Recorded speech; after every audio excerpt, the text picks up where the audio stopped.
Why is it that so many people are more interested in the gifts of the Spirit than the fruit of the Spirit?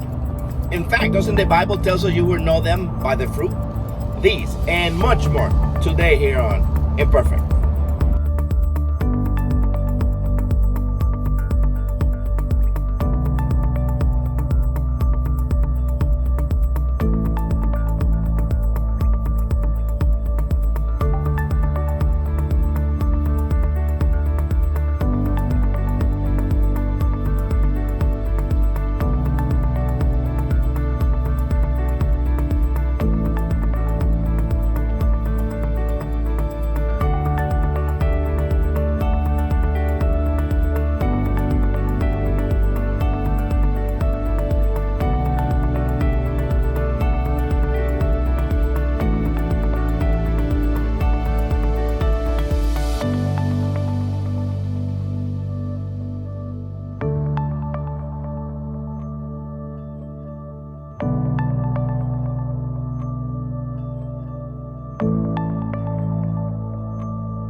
It doesn't matter if they have exclusively focused on the gifts rather than the fruit.